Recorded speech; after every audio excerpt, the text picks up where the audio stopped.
Let's talk some Cavs for a second, guys. Tyvis, when the Cavs traded for Schroeder and Ellis, we played some defensive highlights, and you were like, oh, this dude's a dog. Dude, a menace. Gee, you had the exact same reaction seeing some of these defensive highlights from Keon Ellis. In 9 games with the Cavs, 9 games, Ellis has 15 steals and 14 blocks. He has become a defensive weapon. That's pretty good. He became the first player since 2020 in a Cleveland Cavaliers uniform on Sunday against the Nets to have 5 blocks and 3 steals in the same game. Tyvis, when you look at Keon Ellis, how he's fitting into this roster, how he's finding his offensive game while his defensive game is way ahead in tracking of what the Cavs could have even imagined. What is his ceiling within this team's playoff rotation? And how good do you think Keon Ellis can end up being? That man's 6'4". 6'4", 175 is his listed height and weight.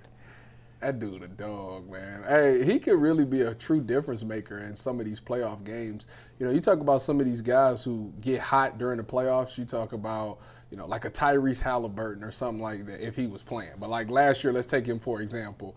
Like the Cavs haven't had a guy that you can just, hey, go get that guy and take him out of the game. I think Isaac Okoro was probably the closest we had to that. But like, he was like that guy offensively that they're just going to leave open. So you couldn't have him on the floor as long. Not saying that Keon Ellis' offensive game is 10 times better than Isaac Okoro's, but like I think it's getting to a point where he's obviously going to have to show it in the postseason, but he's a guy that I feel like guys will at least make the attempt to go out there. And I got confidence that he can show up in the postseason and hit just a couple of shots. It don't have to be you got to go 5 for 5 from the three-point line. I mean, that obviously we'd take that all day long, but you have to at least put it in the defensive mind like, hey, we got to at least take a step towards this guy. And I think he gives you that. And it's something that as this season goes on, they're going to continue to give him those situations to let him show that he can be a knockdown shooter. And I think for some odd reason under Kenny with the Cavs, they do a really good job of helping guys increase their three-point shots. I know when you look at Evan, it regressed a little bit, but he's finding it back. And I think as this offense figures itself out, he'll find himself in the flow of things, and he'll just get that confidence to be able to take those shots. So Keon Ellis could be a huge difference maker in some of these playoff games. You know, you talk about like a Jalen Brunson or something like that. If you match up with some of those Tyrese Maxey, like you have a guy who can put in the game. Not saying that it'll be for the entire game, but in spurts where you could play him and he can be a huge factor on changing the outcome of that game. I agree. You're not necessarily asking him to go 5 of 5. Right. But Isaac Okoro missed by 5 feet most of the time, right? So make a couple. Yeah. And listen, if you're guarding the other team's best player, even for a part of the game, then you're in consideration to be in the closing 5. Yeah. And like that's a heck of a good trade pickup for where they got him, and we know the way he's fit in 9 games. It's been fun to watch. Yeah, I think if you take a look at, you know, he kind of falls into the category of guys like Dean Wade, Isaac Okoro, where, you know, you've always, their minutes are going to be determined based on, hey, did you hit that corner 3 the last time they passed the ball to you? Hey, you know, hey, when they fouled you get into the lane, did you hit your free throws, right? Because those are things that are going to keep you on the floor. And I think that when you talk about it and you look at what Kenny Atkinson has to do is, it's going to be very, I'm going to say more interesting, but it's also more difficult for Kenny Atkinson in the playoffs now because now you do have guys that are more viable, and he's going to have to go on field. Like, I think one of the things I liked the most when you went back and look at what Ty Lue did in 2016, some days it was Channing Frye. Some days he said, Kevin Love, we're going to have to sit you down. We're going to go with Tristan. Yeah. Sometimes it was like, you know, getting 3 or 4 minutes here from Richard Jefferson, or even bringing who they bringing off the bench. He got a bucket. In Jason knows what I'm talking about. Rodney Hood? No, what is his name, man? It's going to irk the heck out of me. But they brought him in game, I believe it was game 6, and Dante Jones. They bring Dante Jones in. Mo Williams came in the game and hit a couple big threes. So, you know, how do you get minutes for these guys? They got to go on field. Yeah. It has to be about a field. And who's going to give you the best opportunity for 3 or 4 minutes here and pulling the right levers and triggers to get those dudes on the floor? Well, I got a good cross-sport comparison here last week at the Combine. They were talking to Munkin, and he really just said this because he was tired of answering quarterback questions. Right. But he said, listen, I've never decided who plays. The players decide who plays. So if Keon Ellis comes in for 4 minutes and has a block, a steal, and a three, he's deciding he's going to get a second shift. There it is. I mean, exactly. and then you know, one of the things McNuggets pointed this out last year, and this could don't jump off the bridge when I say this, okay? Because I know how y'all is out there. So look, just hear me out. Last year, one of the greatest trades that happened, I think it was last year, either last year or 2 years ago. The Thunder and the Bulls traded Josh Giddey for Alex Caruso. Last year, yep. Yeah. And when you saw it, it's like, wow, what is that? Fringe. Alex Caruso turned out to be a defensive menace for the Thunder, and he was a huge part of why they was able to win the championship.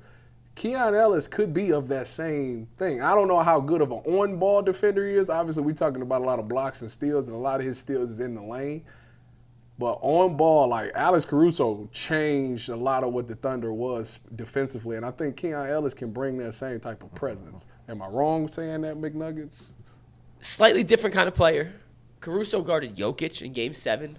Like, he guards up a lot better. Ellis, not necessarily big enough to guard up. Caruso's kind of like sturdier, a little more. That's why I say I don't know how good But- he is as an on-ball defender. No, he's a good on-ball defender. He's at his best as kind of like the free safety. But I want to show you one. This was in the Knicks game last week. Steve, you should let this play on loop. Keon Ellis starts on this play on Josh Hart. And watch the different rotations he makes on one play. Cuts off Cat, gets back, helps on Hart. Hart's going to find OG Anunoby, digs, recovers. OG drives. He sees the open guy in the corner, closes out. Shamet steps out of bounds. Sheesh. It's effort. Defense, 50% of defense is effort. Yes, it helps to have long arms. Yes, it helps to be laterally quick. Yes, it helps to be able to jump through the roof. Yes, it helps to understand tendencies. The other half is just effort. And when Keon Ellis is on the court, there is nobody out there that plays harder with more intensity and more effort on a possession in, possession out basis. And when you have someone on your side playing like that, it inspires kind of everyone else to pick it up because you can't be lazy when you have someone going 120%. He covers 4 guys on one possession here. 4 different guys, forces a turnover. It doesn't show up in the box score. It's not a steal. It's not a block. He gets no credit in the traditional box score for a play like this. But he single-handedly stops 3 different drives from the Knicks and forced a turnover. It's incredible what he's done so far in his early Cavs tenure. At certain points in time, I know Detroit is a really good defensive team, but I don't see a reason why the Cavs should not be the best defensive team in the league. I don't. If you look at it pound for pound, like James Harden is bigger. If it comes down to effort, James Harden ain't it comes down to effort. Better, but he's been better. Donovan Mitchell is a serviceable defender, but when you take a look at Allen, undersized. Yeah, he's a little undersized. But when you take a look at Tyson, Allen, Mobley, Keon Ellis, Dean Wade, Dennis Schroeder is a pest on the ball. Like in the playoff series, Naquan Tomlin. The problem, by the way, McNuggets, I'm starting to see with Naquan Tomlin. The problem is, boy, that when he get the ball, he's one of them dudes. Hey, he's what we call a right back.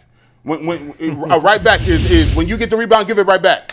Right back. There we go. You get the ball. He willingly is like, yeah, take this off of my hands. I'm gonna go right down there and move around a little bit. You gotta put him on. He ain't getting his own bucket. He fooled the heck out of us with the little corner threes he hit. He hit about 5 of them. We said, "Oh, you got a sniper badge?" And Naquan does a lot of good things. If you look at the overall 3-point shooting efficiency from the corner, I hate to say this, I like Naquan, but numbers are numbers. I'm not making it up. He's in the bottom 5. Mm-hmm. He's one of the 5 least efficient 3-point corner shooters in the NBA right now. He hit like 3 or 4 of them. And then they stick in your mind forever. And then when you mix that with the offensive rebound and dunks, you're like, oh, man, this dude is about to be a problem. And then it was like, remember we kept saying he the second best. It was a point of the season. A good shooter always believes he's open. Yeah. A bad shooter is always open because the other team wants him. Yeah, but that's by default. That's fair. That is by design, my good sir. I always laughed, and this is going to be it feels like I'm throwing a shot here at Isaac Okoro, but I'm not. But we would get arguments on the show, and people would online be like, Okoro's always open. I'm like, there's a reason he's always open. Teams want him to shoot those shots, especially in the playoffs. He became a good regular season 3-point shooter.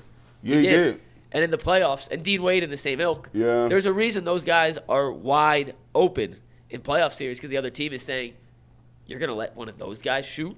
Right now, Naquan falls into that category until he proves, and he certainly can, until he proves he can get out of it. Is it obviously I don't know. Have you been in the playoffs when you was in Emerson?